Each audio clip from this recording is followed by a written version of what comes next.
Señor, para siempre. Amén y amén. Amén. Gloria al Señor.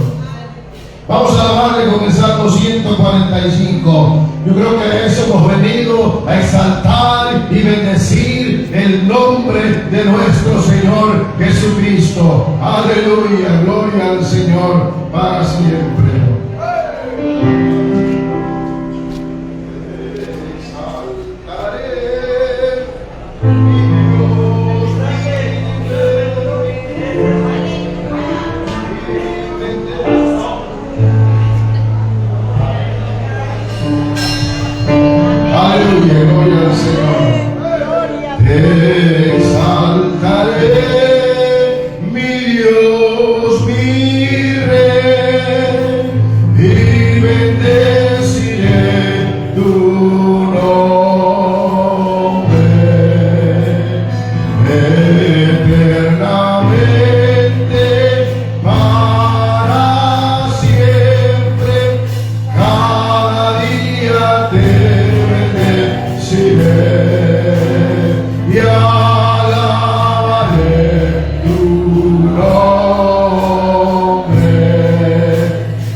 Número 79, gloria al Señor. Oh, proclama con alegría el Rey de gloria. Amén, gloria, alegría.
nuestro hermano que nos trajo el devocional. Así como están en pie, hermanos, vamos a recibir a nuestro hermano Omar Delgado, que nos va a compartir el primer estudio de nuestro tema general, que es el gobierno congregacional, ¿verdad? Y el hermano nos trae el primer estudio. Amén.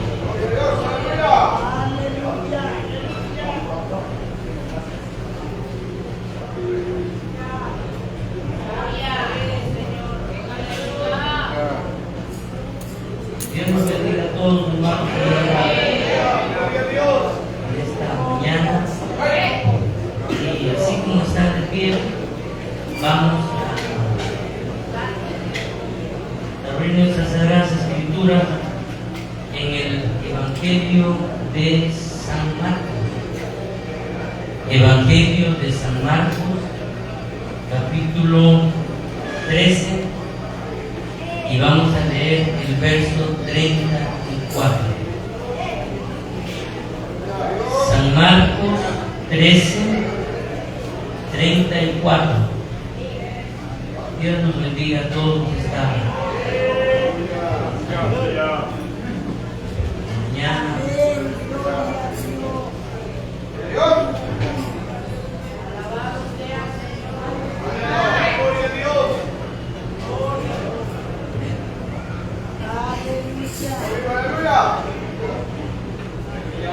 ¿Estamos convenidos?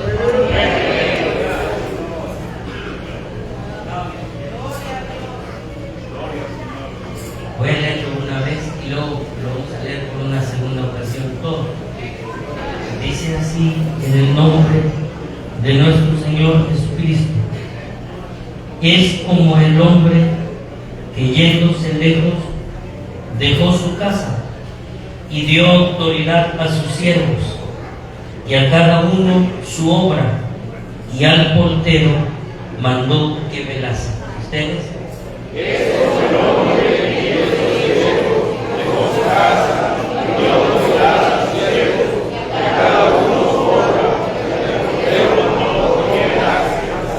Oremos al Señor.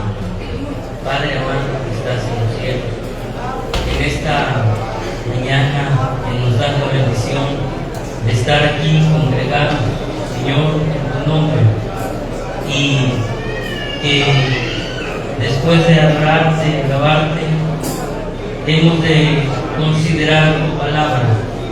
Te rogamos que nos des la gracia, la luz necesaria, porque tú eres quien das todo, de ti viene todo, y nosotros lo reconocemos y te pedimos, a la vez te rogamos, bendícenos, alúmbranos con tu palabra, tu Espíritu Santo lleve esta palabra hasta lo más profundo de nuestros corazones y podamos, Señor, aprender juntos, ser instruidos por tu Espíritu. En el nombre de Jesucristo te lo estoy rogando humildemente. Gracias, Señor. Amén y amén. Gracias, Señor. Siéntense, hermanos, un momento. Vamos a considerar un tema que es un tema muy interesante, sumamente interesante. Es un tema que todo ministro, todo pastor debe conocer. Pues la iglesia también debe conocerlo. Es importante que la iglesia lo conozca. Pero si es importante que la iglesia lo conozca, mucho más que el ministro lo entienda, lo comprenda, lo conozca.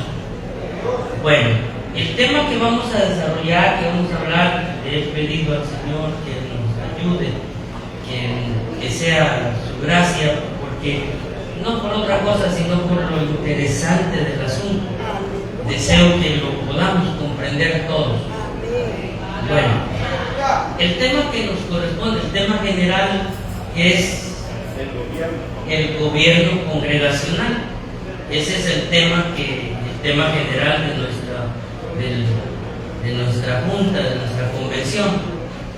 Y a mí me ha correspondido el tema en qué consiste el gobierno congregacional. ¿En qué consiste el gobierno congregacional? Entonces, vamos a hablar sobre eso, esperando que el Señor nos auxilie y Él sea el ministro. Bueno, el verso que nosotros leímos, hermanos, es un verso que habla de gobierno. En este verso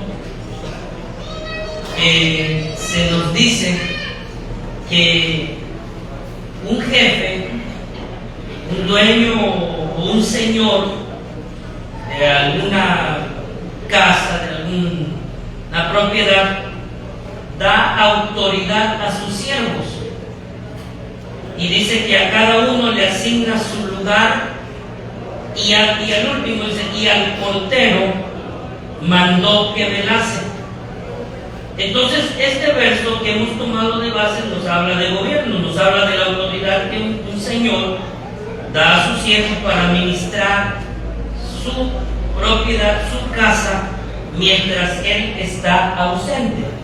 Eso es lo que leímos ahora, precisamente dice, es como el hombre que yéndose lejos dejó su casa y dio autoridad a sus siervos y a cada uno su obra, dice, y al portero mandó que velase. Este verso nos sugiere muy fuertemente que cuando el Señor ascendió a los cielos, dejó en la iglesia, hermanos, poder y autoridad para que ella se gobierne. No, Él ascender a los cielos no dejó a la iglesia, al grupo que sabía que era parte de la iglesia, no nos dejó ahí a administrense como puedan, o a ver cómo, en lo que yo regreso. Sino que el verso que leímos dice que antes de irse, Él dejó todas las cosas en orden para que la iglesia se administre. A esto de que la iglesia se administre se le conoce como gobierno de la iglesia. O sea, en la iglesia hay un gobierno, hay un sistema, hay una organización que Dios dejó, el gobierno de la iglesia. Ahora, cuando hablamos del gobierno de la iglesia, estamos hablando de la forma en que se administra y se organiza y se dirige una iglesia. A eso se le llama gobierno. Lo vuelvo a repetir, cuando hablamos de gobierno de la iglesia, estamos hablando de la forma en que se administra, se organiza y se dirige la iglesia. Y entonces aquí surgen algunas preguntas cuando uno mira esto. Por lo menos me surgen dos preguntas que no son, que deseo contestar a través del estudio, pero que no son parte de los puntos principales. Las preguntas que surgen cuando hablamos del gobierno de la iglesia, la primera pregunta que nos resulta: ¿en quién ha depositado Cristo el poder y la autoridad para el gobierno de la iglesia? Esa es la primera pregunta que surge. ¿En quién ha depositado el Señor Jesucristo el poder y la autoridad de la iglesia? La segunda pregunta que surge: ¿cómo se ejerce esa autoridad dentro de la iglesia? Son dos preguntas que nos surgen automáticamente cuando hablamos del gobierno de la iglesia. Bueno, pero esas preguntas es el deseo contestarlas a través del estudio, pero no son los puntos principales del estudio. Ahora, la segunda pregunta: ¿cómo se ejerce la autoridad en la iglesia? Así que vamos a tratar, con la ayuda del Señor, de contestarlas en La primera pregunta es, ¿en quién depositó Cristo? ¿O en quién ha depositado Cristo el poder y la autoridad para el gobierno de la iglesia? Bueno, pero volviendo al asunto, el tema que nos ha sido encomendado es en qué consiste el gobierno congregacional. Así, a manera de tener una manera de iniciar, aparte de lo que hemos dicho, en las iglesias, en todas las iglesias del mundo, han existido 3 tipos de gobierno. En todas las iglesias del mundo han existido 3 tipos de gobierno. Uno, el gobierno episcopal. En este gobierno la autoridad máxima descansa sobre una sola persona. Es la autoridad máxima en una sola persona. Este tipo de gobierno lo tiene la iglesia tradicional, la iglesia la iglesia romana, algunas iglesias anglicanas y algunas iglesias luteranas. El gobierno episcopal, donde solamente la autoridad descansa en una sola persona. El otro gobierno que ha existido es el gobierno presbiteriano. En este, la autoridad descansa en un consejo de ancianos, en un grupo de personas que se forma a partir de una base, y lo que ellos digan, eso es lo último. Ahí la congregación, ni en el episcopal ni en este, la congregación tiene nada que ver. Solo en el episcopal manda uno y lo que él dice, eso se hace. En el presbiteriano es la autoridad reside en un consejo de ancianos, la iglesia. Bueno, pero el tercer tipo de gobierno es el gobierno congregacional. Es el gobierno que tenemos nosotros, que sustentamos las iglesias evangélicas.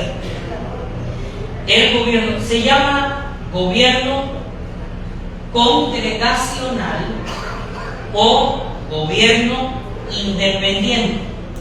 Así se llama. ¿Sí me escucharon? Gobierno congregacional o gobierno es lo mismo. Gobierno congregacional o gobierno independiente. O como algunos pocos le llaman, pero también le llaman así, gobierno congregacionalista. Bueno, pocos lo llaman así, pero también algunos le mencionan así. Gobierno congregacional o independiente. Bueno, primero, comenzamos. ¿En qué consiste este gobierno? Esto es lo que nos debe motivar. ¿En qué consiste el gobierno congregacional o independiente? Veo que varios están escribiendo. Gracias a Dios, qué bueno. Déjenme darles unas 3 definiciones con el deseo de que capten la idea, y después les voy a dar una definición concreta para que la puedan escribir. Pero primero me interesa que la comprendamos, porque si la comprendemos, resulta mejor. No escriban, déjenme darles por lo menos 3 definiciones y después, porque veo que escriben varios, después les dicto una para que les quede bien clara, pero comprendamos. Vamos a ir de la más simple hasta lo un poquito más. Miren, permítanme, la primera definición dice: ¿en qué consiste el gobierno congregacional? Bueno, el gobierno congregacional, escuchen, es un modelo de organización eclesiástica donde la iglesia local tiene la facultad de gobernarse a sí misma. ¿Lo escuchó? todavía no lo escriba, trate de asimilarlo y comprenderlo. Voy a repetir.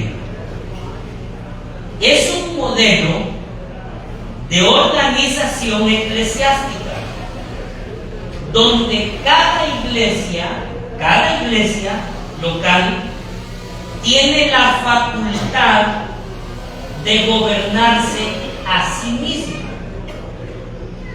Segundo, escuche la segunda definición. Deseo que vayan.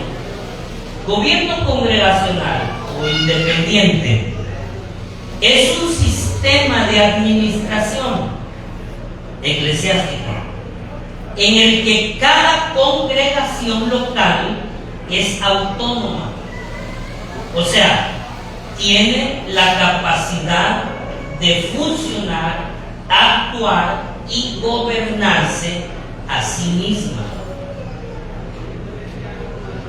¿Sí lo estamos captando? Lo voy a volver a repetir. Ese es el deseo que se nos quede, que lo podamos comprender. Es un sistema de administración eclesiástica en el que cada congregación local es autónoma, o sea, tiene la capacidad de funcionar, actuar y gobernarse a sí misma. La tercera, y luego vamos al resumen. ¿Qué es gobierno congregacional independiente? Es el sistema de gobierno en el cual el poder eclesiástico se ejerce por cada iglesia local, reunida en una congregación, y las decisiones así dadas en la iglesia local no pueden ser revocadas por ningún otro cuerpo eclesiástico. Y hay una nota ahí con letras chiquitas: a menos que esté fuera de la palabra. Voy a repetir esta un poquito más completa. Es el sistema de gobierno en el cual el poder eclesiástico se ejerce por cada iglesia reunida en una congregación, y las decisiones tomadas ahí no pueden ser revocadas por ningún otro cuerpo eclesiástico. Y muy pequeñito, a menos que esté fuera de la palabra. ¿Captamos algo? ¿Algo se nos quedó del gobierno? ¿Sí? ¿Algo? Ahora permítanme, si alguno escribe, voy a darles algo de lo que es, para que les quede una respuesta concreta. Es la forma de gobierno, en pocas palabras, es la forma de gobierno donde la autoridad de la iglesia para administrarse y dirigirse se encuentra dentro de la misma congregación. Repito, es la forma de gobierno donde la autoridad de la iglesia para administrarse y dirigirse se encuentra dentro de la misma congregación, o sea, la iglesia local. Eso es la definición de gobierno congregacional o independiente. Se llama gobierno congregacional o gobierno independiente. Hermanos, este es el tipo de gobierno que tenemos, donde cada iglesia toma sus decisiones, y lo que se decida ahí no hay nadie que lo pueda revocar, a menos que sea una decisión que esté fuera de las escrituras. Entonces ya entran otros detalles que vamos a comentar más adelante. ¿Entendimos hasta aquí? Esa es la definición de lo que es el gobierno congregacional. Ahora, es el gobierno que sustentamos nosotros, o decimos en nuestras palabras corrientes, es el gobierno que tenemos nosotros, nuestras iglesias. Bueno, aquí hay algo interesante. De momento yo siento que al estar estudiando esto surgen muchas. Si se dan cuenta que la definición congregacional viene precisamente de que la autoridad está dentro de la iglesia, que es la iglesia, que es la congregación, ahora sí que es la congregación la máxima autoridad. O sea que la autoridad para moverse, para trabajar, para organizarse, está dentro de la congregación. De ahí el nombre, de ahí el nombre, congregacional o independiente, porque trabaja su autoridad, independiente de. Y de momento yo sé que surgen muchas cosas al ver esta definición, pero vamos a algo que les va a abrir un poquito el sentido. En segundo lugar, hay un principio básico que debemos entender de este gobierno. Punto número 2, el principio básico que debemos comprender de este gobierno. Sí, porque si lo comprendemos, si nada más lo analizamos así, entonces la congregación, entonces lo que nosotros digamos, eso es. Y nosotros somos. Pero ahorita se va a dar cuenta de algo interesante. Fíjense bien. El punto número 2 que quiero tratar, lo segundo que quiero tratar, es algo que está dentro de este tipo de gobierno, un principio básico. Y el principio básico podemos iniciar con una pregunta: ¿qué cosa compone la congregación? Debemos entender esto para poder entender el gobierno congregacional, porque si no lo entendemos, entonces ya desde aquí nos enchuecamos. Es necesario entender los elementos que componen una congregación desde la perspectiva bíblica.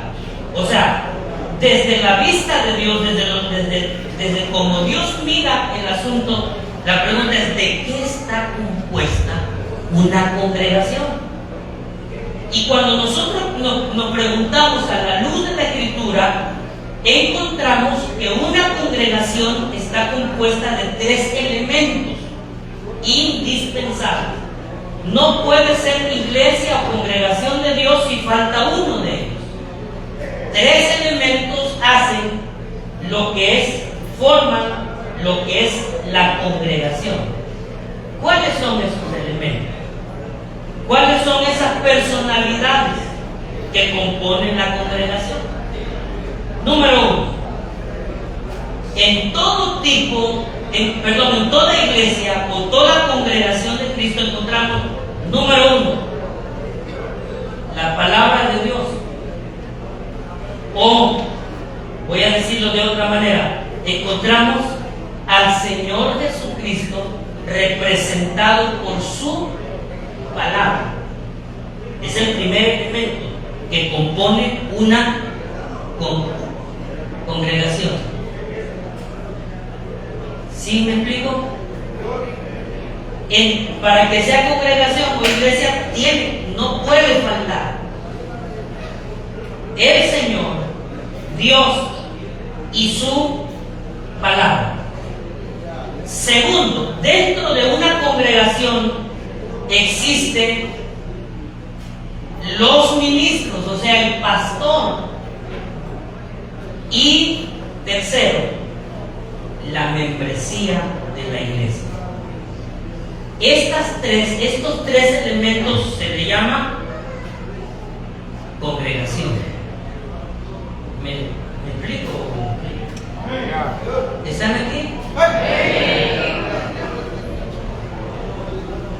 ¿Qué cosa compone una congregación? Número 1,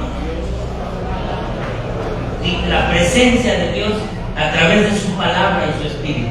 1. Lo segundo que compone una congregación es el líder, el pastor, el ministro. Y lo tercero que compone una congregación es la membresía de una iglesia. Esas tres partes forman lo que es una congregación. Esto es lo que integra una congregación desde el punto de vista bíblico. Así lo resumió el Señor allá en San Mateo, capítulo 18, verso 20, cuando dijo: porque donde están 2 o 3 congregados en mi nombre, ¿qué dice? Ahí estoy yo en medio de ellos. Una congregación se compone de 3 elementos. Así que esto es indispensable conocerlo: la presencia del Señor, el ministerio y la membresía de la iglesia. Ahora, fíjense ustedes, hermanos, cada una de ellas tiene su autoridad indiscutible dentro de la congregación. Si nos ponemos a estudiar claramente, parte por parte, vamos a encontrar la autoridad de cada una de ellas. Si hablamos de la palabra del Señor o del Señor Jesucristo en la congregación, les pregunto, ¿tiene autoridad dentro de la congregación? Indiscutiblemente, es la autoridad máxima. Así se estableció en la Reforma del siglo XVI. Se escribió con letras imborrables: la máxima autoridad en la iglesia es la palabra de Dios. Así que no vamos a discutir porque es la máxima autoridad. Bueno, pero segundo, el ministro como segundo elemento de la congregación. Les pregunto, ¿tiene autoridad en la congregación el ministro? Sí, tiene autoridad. No es la máxima, pero sí tiene autoridad. Hay problemas cuando el ministro se cree la máxima. Entonces ya se genera otro problema. Y aquí se va a hacer lo que yo digo, porque yo soy el que mando. Mal, muy mal. O sea, no queda en el gobierno congregacional. Al asumir esa actitud, deja de ser gobierno congregacional para ser un gobierno episcopal, ¿sí? Porque aquí solo yo. Bueno, pero indiscutiblemente el ministro sí tiene autoridad. Vamos a ver en algunos versos de la palabra así rapidito. Hebreos 13:17. Obedeced a vuestros pastores y sujetaos a ellos, porque ellos velan por vuestras almas, como quienes han de dar cuenta, para que lo hagan con alegría y no quejándose, porque esto no es provechoso. Aquí dice, ¿qué dice? Obedeced a vuestros y sujetaos. ¿Tienen autoridad? Sí. Aclaración, no es máxima, pero sí tiene autoridad. Primera es Hebreos 13:17. Primera Timoteo 4:11, el apóstol exhorta a Timoteo y le dice, como pastor, le dice: esto manda y enseña. Si eso debía mandar y enseñar es porque tenía. Primera Timoteo 5:17 dice: los ancianos que gobiernan bien sean tenidos por dignos de doble honor, mayormente los que trabajan en predicar y enseñar. Los ancianos que gobiernan tienen autoridad, ¿sí o no? Sí. Y podemos seguir leyendo versos y versos, muchos versos. Ya entendemos que el pastor dentro de la congregación tiene un lugar y tiene una autoridad. Sí manda, sí ordena, pero no es máxima autoridad. Ok, entonces de los 3 elementos llevamos 2. La palabra es la máxima autoridad. Luego, el segundo elemento que compone la congregación es la personalidad del pastor, y también entendemos que tiene autoridad, por lo poquito que hemos leído, aunque hay mucho más que leer. Ahora, pero vamos a ver el tercer elemento. El tercer elemento que compone la congregación indiscutiblemente es la membresía, los miembros de la iglesia. Ahora, la iglesia, los miembros, el grupo, ¿tiene autoridad dentro de la congregación? También tiene autoridad. Vuelvo a hacer la aclaración, no es la máxima, pero sí tiene una autoridad. Si la congregación dijera, aquí se va a hacer lo que nosotros decimos, y callan la voz del pastor y callan lo que dice la palabra, dejaría de ser o deja de ser gobierno congregacional para ser un gobierno democrático. Y nosotros no tenemos un gobierno democrático. Por eso estoy haciendo estas tres. Y hay iglesias que dicen, nosotros, aunque el pastor no quiera, y ellos se salen del gobierno congregacional. Ahora, por eso estos estudios yo creo que, bueno, en lo personal yo los considero sumamente fundamentales, que tenemos que conocer tanto el ministro como la congregación, la iglesia. Entonces, vamos a ver en dos versos la autoridad que tiene la iglesia, porque la iglesia tiene autoridad. Ahora, San Mateo capítulo 18, verso 18 al verso 20, dice así: de cierto os digo, que está hablando el Señor a los discípulos antes de irse, de cierto os digo que todo lo que atéis en la tierra será atado en el cielo, y todo lo que desatéis en la tierra será desatado en el cielo. Fíjense que la autoridad que tiene la iglesia se lo está diciendo: lo que tú ates aquí, yo lo ato en el cielo. Desde el sentido de autoridad, la iglesia, con la autoridad que tiene, mueve el cielo. Si la iglesia cierra aquí, ¿qué dice el cielo? Yo también. Y esa es la autoridad que se le ha dado a la iglesia. Y lo que tú aquí desates, yo también allá. Por eso son muy temerarios todos aquellos que se han ensoberbecido y dicen: me expulsaron los hombres, pero yo sigo predicando. Estás muy equivocado. Porque si la iglesia que te creó te cerró aquí, el cielo te lo cerró también. El día que te mueras creyendo que vas al cielo porque has servido al Señor, te encontrarás que el cielo para ti está cerrado. Y ese es el poder tan fuerte de la autoridad que tiene la iglesia. Entonces, me expulsaron los hombres. ¿Por quién te bautizaron? Pues los hombres mismos, porque Dios les dio. Entonces, pero yo logro entender que cuando alguien expresa, si quiere, una razón fuerte hay: o se ha ensoberbecido, o tiene rato que ya perdió la comunión con Dios. Dos cosas, no hay más. Para que yo diga, expúlsenme si quieren, pues esto está muy mal. Porque yo entiendo lo que es esto. O sea, si hay algo a lo que yo le he tenido miedo, es a esto. Si yo estoy en el Evangelio porque Dios usó a unas personas y les dio autoridad, un día me bautizaron y con eso me inicié en el camino.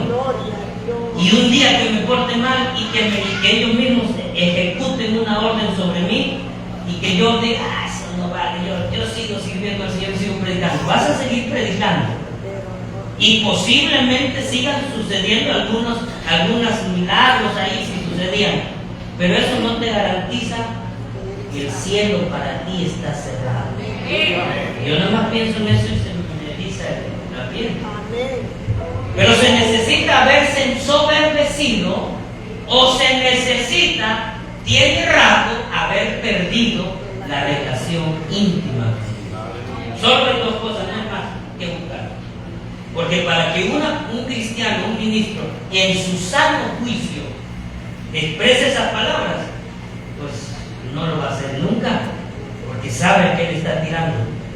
Bueno, pero escuchemos, esto es lo que digo, y esto no lo dije yo, ni nosotros, ninguno de nosotros. Lo está diciendo el Señor mismo. Desierto, y esa palabra desierto es en nuestro español, mira, te aseguro. Tenlo por cierto. O sea, si el Señor lo está diciendo, tenlo por cierto, te aseguro, ¿qué le buscamos? De cierto os digo que todo lo que atéis en la tierra será atado en el cielo, y todo lo que desatéis en la tierra será desatado en el cielo. Otra vez os digo que si dos de vosotros se pusieren de acuerdo en la tierra acerca de cualquiera cosa que pidieren, y esto no está hablando de los deseos, está hablando de autoridad, de las cosas que ustedes ejecuten aquí, y esas cosas desde el cielo tendrán una respuesta. Y luego viene el verso 20 que dice, porque donde están 2 o 3 convenidos en mi nombre, ahí estoy yo en medio de ellos. ¿A quiénes fueron dichas estas palabras? A la iglesia. O sea que el Señor le está dando a la iglesia autoridad.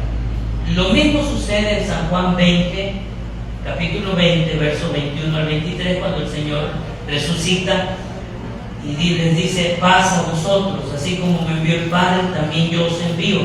Y habiendo dicho esto, sopló y les dijo, recibid el Espíritu Santo. Y a continuación, luego, a quienes remitieres los pecados, les son remitidos, y a quienes se los retuviereis, les son retenidos. Fíjense qué autoridad tiene la iglesia. Entonces tenemos 3 elementos dentro de la congregación. Primero, la palabra de Dios. Segundo, los ministros. Tercero, la membresía. Eso compone la congregación. Y las 3 partes tienen autoridad. Se les ha sido conferida. Obviamente, dentro de las 3 partes hay una que es la máxima autoridad. ¿Cuál es? Dios y su palabra. La palabra de Dios. Luego está el pastor con su autoridad. Y luego está la membresía con su. Entonces, eso compone la congregación. Esto que estoy aclarando hace la diferencia entre el gobierno democrático. Porque en el gobierno democrático, ¿quién manda? Y entonces, yo quiero, no sé si me estoy explicando, es lo que yo deseo explicar. No, bueno, la pregunta que sugiere aquí, ¿me entienden cuál es la diferencia entre lo democrático y el gobierno congregacional? ¿Sí? En la democracia, ¿quiénes mandan? El pueblo, la mayoría. Ahí sí, la mayoría manda. Pero en el gobierno congregacional no es democracia. Porque hay 3 elementos, 3 personalidades que se conjugan ahí. Entonces, miren ustedes, supongamos que aquí está la palabra, aquí está el ministro y ustedes son la congregación. Esa es una parte, yo soy otra parte y ustedes 100 que sean o 200 que sean en la iglesia, los 200 son una parte. O sea, por eso no funciona la mayoría.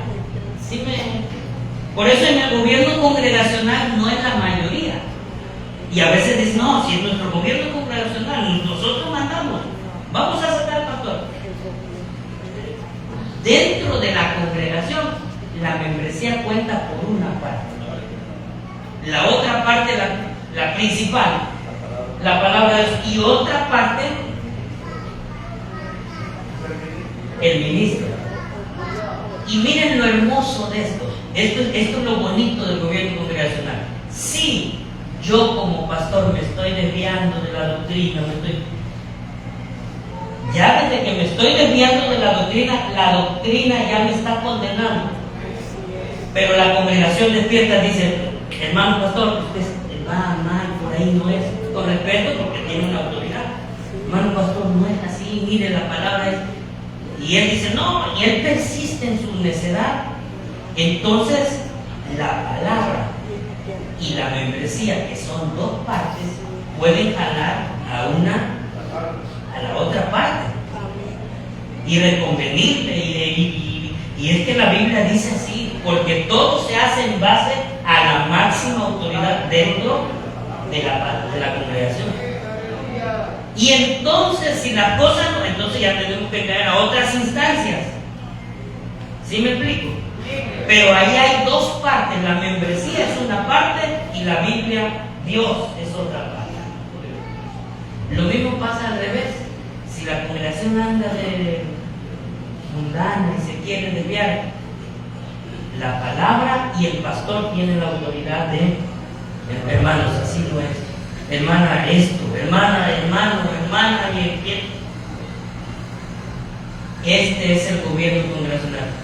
Hace muchos años oí decir al hermano Albertano que dice: a mí este gobierno me fascina, porque cuando lo entendemos, nos jalamos unos a otros. Si el pastor se quiere desviar, la iglesia y la palabra lo pueden enderezar. Y si la iglesia se quiere desviar, el pastor y la palabra no. Es un bonito gobierno.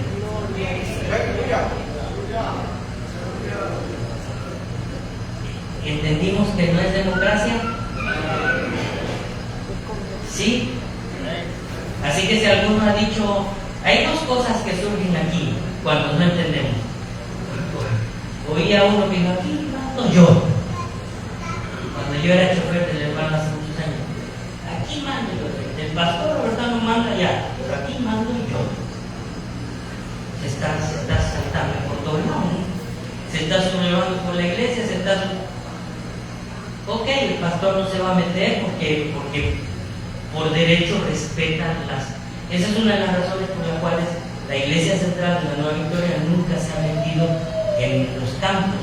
Los campos han crecido como Dios les ha ayudado y desde luego se está mirando desde arriba.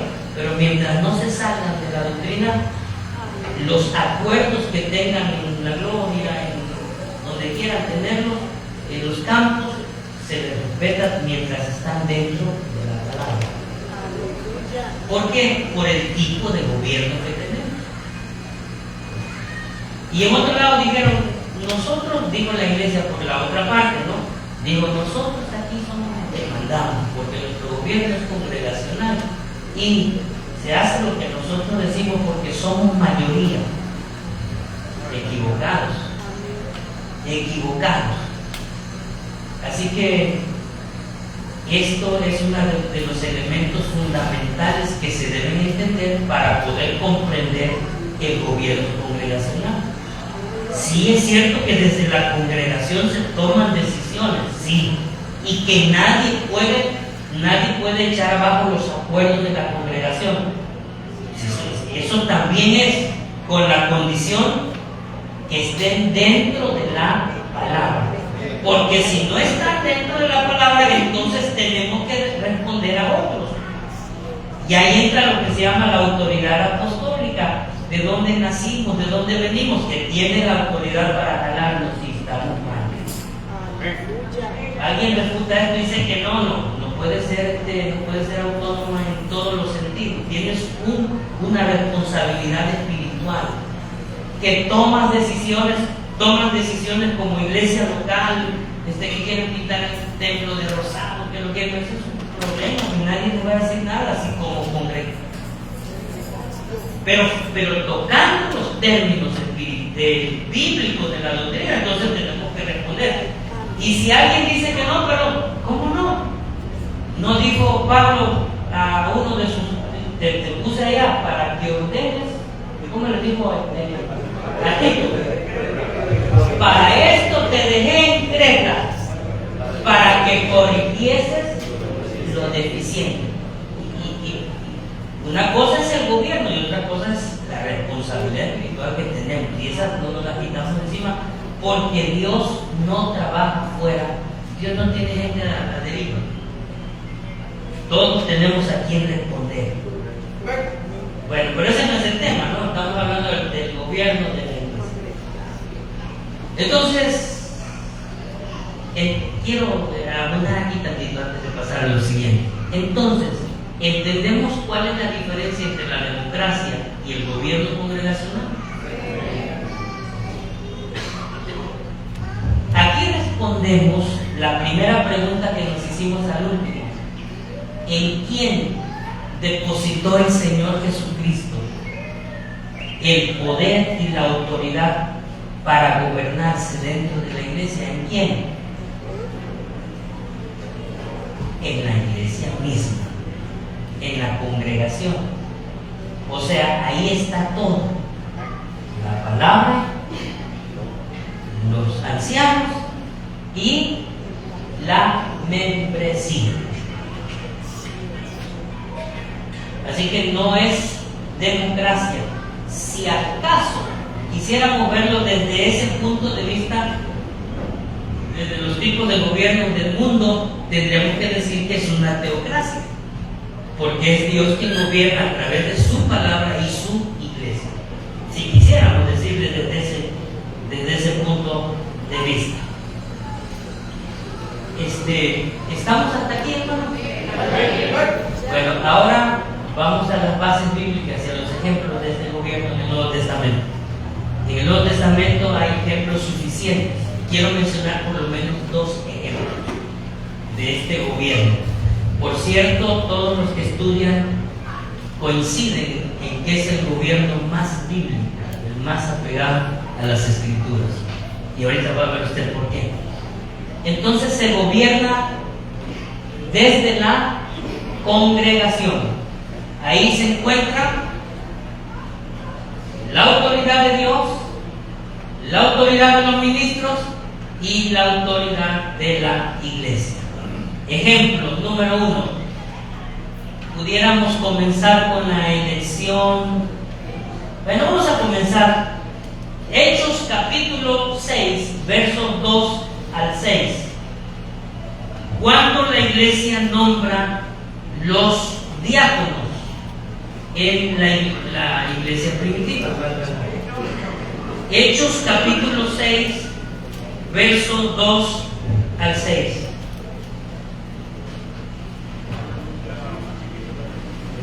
¿Sí? Apenas vamos a comenzar con los ejemplos, pero el tiempo se nos... Me están autorizando que se dé otro paso. ¿De acuerdo con lo que dicen ustedes? Bueno, vamos hasta donde nos... ¿Sí? ¿Están en la lectura?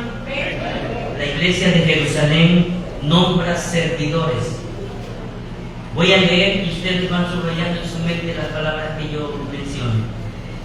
En aquellos días, como creciera el número de los discípulos, hubo murmuración de los griegos contra los hebreos, de que las viudas de aquellos eran desatendidas en la distribución diaria. Entonces, los 12 convocaron, subrayen en su mente, es así, pónganle un énfasis morado o amarillo ahí, pero en la mente nada más, no en arriba. Entonces los 12 convocaron y vuelven a la multitud de los discípulos y dijeron: no es justo que nosotros dejemos la palabra de Dios para servir a las mesas. Buscad pues, hermanos, de entre vosotros a 7 varones de buen testimonio, llenos del Espíritu Santo y de sabiduría, a quienes encarguemos de este trabajo. Y nosotros, dijeron los apóstoles, persistiremos en la oración y en el ministerio de la palabra. Agradad agradó la propuesta. Todas estas son palabras de junta, de convocación, de asamblea. Por eso quiero que en la mente la subraye. Agradó la propuesta a toda la multitud y eligieron, otra vez una palabra que tiene que ver con asamblea, y eligieron a Esteban, varón lleno de fe y del Espíritu Santo, a Felipe, a Prócoro, a Nicanor, a Timón, a Parmenas, a Nicolás, prosélito de Antioquía, a los cuales presentaron ante los apóstoles, quienes, orando, les impusieron las manos. Y crecía la palabra del Señor, y el número de los discípulos se multiplicaba grandemente en Jerusalén. También muchos de los sacerdotes obedecían a la fe. Hoy analicemos tantito las palabras. La primera que les subrayé: convocar. Convocar. ¿Quiénes convocaron? Y luego, ¿a quiénes convocaron? A la multitud, a la iglesia. Y luego vienen las palabras que tienen que ver con asamblea. Propusieron y eligieron. ¿Y dónde aparecen los requisitos de la palabra ahí? Porque ahí encontramos a los apóstoles como autoridades que convocan, a la multitud que elige. ¿Y dónde están los requisitos? Buscad entre vosotros, y vienen las condiciones, a hombres que, y empiezan los requisitos. Es de la palabra, debían de ser hombres de buen testimonio, llenos del Espíritu Santo y llenos de sabiduría. Esas son las condiciones bíblicas, ahí se representan. Y entonces se hizo la convocación, y alguno dijo: yo propongo a Esteban, el hermano Esteban, yo propongo a Nicanor, y entonces eligieron de entre todos los que se nombraron, eligieron a 7. Y una vez que los eligieron, ¿qué hicieron los apóstoles? Vamos a orar por ellos, hermanos, que Dios los ayude Esa fue una de las primeras juntas que tuvo la iglesia de Jerusalén, y lo hicieron de esta manera, de una forma congregacional. Hay otro caso, el caso de aquel hombre pecador que estaba en Corinto. Primera a los Corintios, capítulo 5, verso 1 al 6.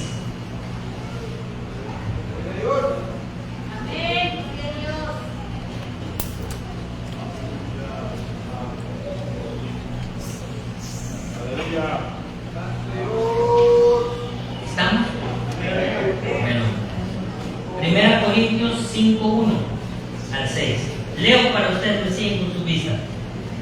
De cierto, les dice el apóstol a los Corintios: de cierto se oye que hay entre vosotros fornicación, y tal fornicación, cual ni aún se nombra entre los gentiles, tanto que alguno tiene la mujer de su padre, y vosotros estáis envanecidos. ¿No debieras más bien haberos lamentado para que fuese quitado de en medio de vosotros el que cometió tal acción? Ciertamente yo, como ausente en cuerpo, pero presente en espíritu, ya como presente he juzgado al que tal cosa ha hecho, en el nombre de nuestro Señor Jesucristo, reunidos vosotros y mi espíritu, con el poder de nuestro Señor Jesucristo, el tal sea entregado a Satanás para destrucción de la carne, a fin de que el espíritu sea salvo en el día del Señor Jesús. No es buena vuestra jactancia. ¿No sabéis que un poco de levadura leuda toda la masa? Aquí tenemos otro caso. El caso donde debían hacer juicio sobre un problema. ¿Cuál era el problema? Un pecado de inmoralidad dentro de la congregación. Estaba el pecado ahí y la iglesia no no quería o no se había dado cuenta, es muy difícil que él no se haga. Y ahí estaba. Llegó a los oídos del apóstol hasta donde se encontraba, en otra ciudad, y en su epístola describe, oye, se oye cosa fea, y lo que se oye ni siquiera se oye entre los paganos, y algunos los tengo, bueno. Entonces dijo el apóstol, lo que hay que hacer con ese hombre hay que entregarlo a Satanás.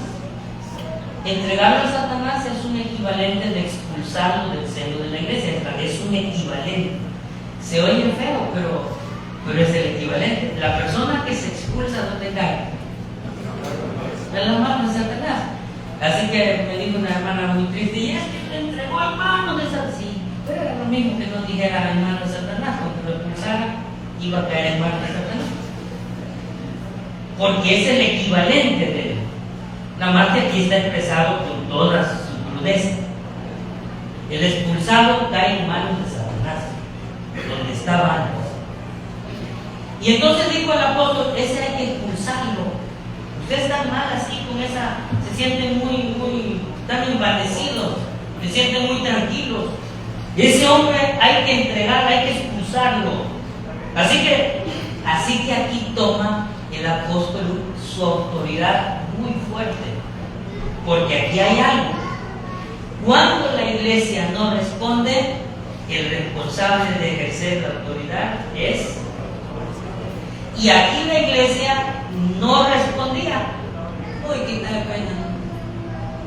Y entonces él tiene que. ¿Por qué tuvo que hacerlo? Porque le asistía la palabra.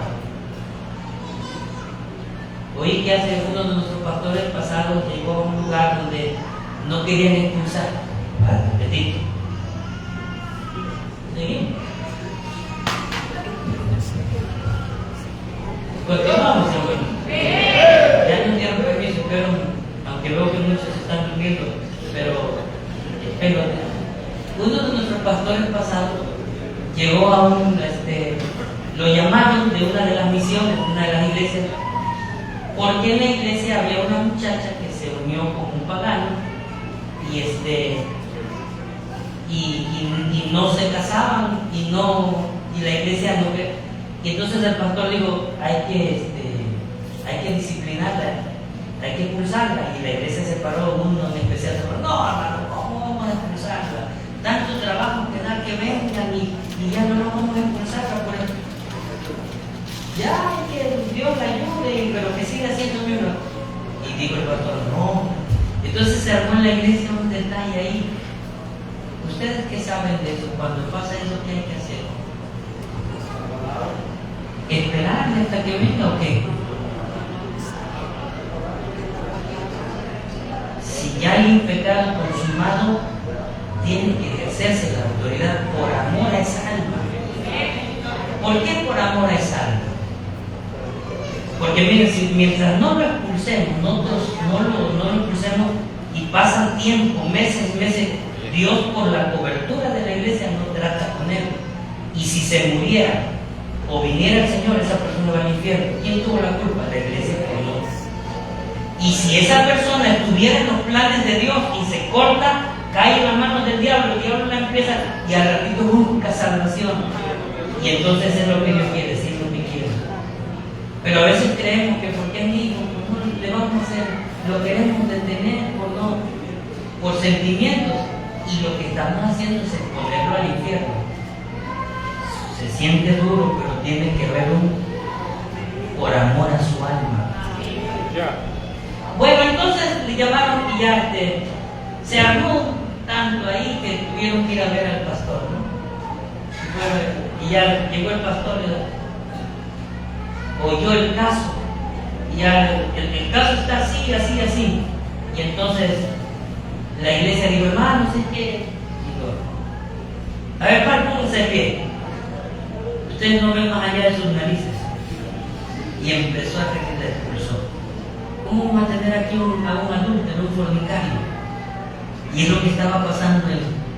¿Por qué el apóstol ejerció su autoridad ahí cuando la iglesia estaba muy dormida? Tuvo que ejercerla porque la iglesia no estaba ocupada ocupando su lugar. Y eso es parte del gobierno congregacional. Bueno, entonces el apóstol Pablo les dijo, reúnanse. Fíjense, siempre tiene que ser en una reunión. Por eso la iglesia acostumbra a tener sus juntas, sus días de juntas especiales. ¿Por qué? Porque hay cosas que arreglar. Debe de haber sus fechas de juntas. Entonces se reunieron, le dijo el apóstol, reúnanse. Y aquí me gusta mucho esto que el apóstol dice, verso 3, en el nombre de nuestro Señor Jesucristo, primera personalidad, reunidos vosotros y mi espíritu, la segunda personalidad, la del pastor, dice, con el poder de nuestro Señor Jesucristo, el tal se ha entregado a Satanás, pero antes dice, reunidos vosotros. No sé si ahí en la lectura encuentran las tres personalidades que componen ahí la congregación. ¿Sí? El nombre del Señor Jesucristo, vosotros, la iglesia, y yo con mi autoridad de apostólica, de pastor. Oren y entreguen a Satanás para que aprendan. Bueno, y así pudiéramos seguir mencionando ejemplos. Un ejemplo muy bonito está en el concilio del capítulo número 15, solo que ahí los presbiterianos han tomado esa parte que mencionan los ancianos para decir que fueron los ancianos, pero en realidad al hacer un análisis bien exacto de esa escritura, encontramos que también estaba reunida la iglesia. Nada más que tenemos que estudiarla bien a fondo. Pero me gusta mucho la resolución con que termina diciendo, dice, porque ha parecido bien al Espíritu Santo y a nosotros. Primero el Espíritu Santo y luego el cuerpo de ancianos. Dice, no imponeros carga más que estas necesarias, que os abstengáis de lo sacrificado a los ídolos, de sangre, de ahogado, de fornicación, de las cuales cosas si os guardareis, bien haréis, pasadlo bien. Qué hermosa resolución, porque ha parecido bien al Espíritu Santo y a nosotros. Si nos damos cuenta, hermanos, vamos a encontrar que en el Nuevo Testamento, en todo el Nuevo Testamento encontramos esta parte. La iglesia tiene un gobierno congregacional. Es un gobierno congregacional. Las decisiones no eran de una sola persona, ni de un número reducido, selecto de ciertas personalidades, sino que todas las cosas se llevaban a la asamblea de todos. Entonces en la congregación reunida es la máxima autoridad de la iglesia. Así que ese es el gobierno que tenemos. Un grupo de pastores no puede decir que es la máxima autoridad. Un grupo, la congregación completa, nunca va a decir que es la máxima autoridad, porque ni es democracia ni es episcopal, aristocracia, sino que es un gobierno congregacional, y en la congregación está Dios, sus siervos y sus santos. Queda contestada entonces la pregunta primera: ¿en quién ha depositado Cristo el poder para que se gobierne la iglesia local? En la congregación o la iglesia local. Nos queda una pregunta: ¿cómo se ejerce la autoridad dentro de la congregación? Bueno, la respuesta a esto es: la autoridad, los acuerdos, las decisiones y los acuerdos se deben tomar o se deben resolver en conjunto, en acuerdo a la palabra de Dios. quien manda, quien establece todo es Dios a través de su palabra. Alabado sea el nombre del Señor. Hay muchas cosas que pudiéramos hablar, pero ya hasta aquí voy a terminar. Y muchos ejemplos que pudiéramos mencionar. Pero uno de los escritores pasados, uno de nuestros ancianos de la línea pentecostal, de donde venimos, de los primeros, hace unos años atrás, quizás unos 100 años, un prominente hombre de Dios escribió sobre el gobierno congregacional unas palabras que me llamaron la atención.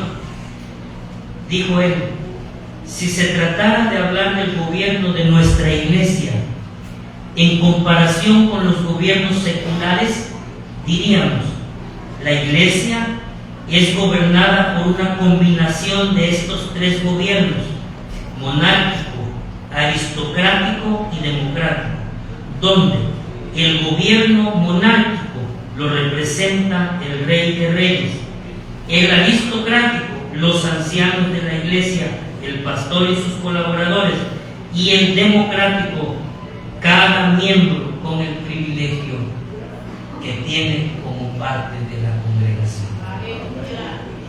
Así que no es episcopal, no es aristocrático, no es monárquico, no es democrático.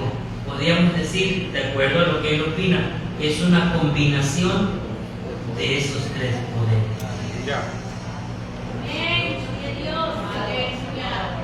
Bueno, Dios me lo bendiga. Espero a ver que hayamos entendido algo. De todas maneras, por primera vez nos vamos a tratar en la mesa de panel de preguntas y respuestas. Los que tengan alguna pregunta por ahí, Dios nos ayude para contestar. Pongámonos de pie y después del Padre.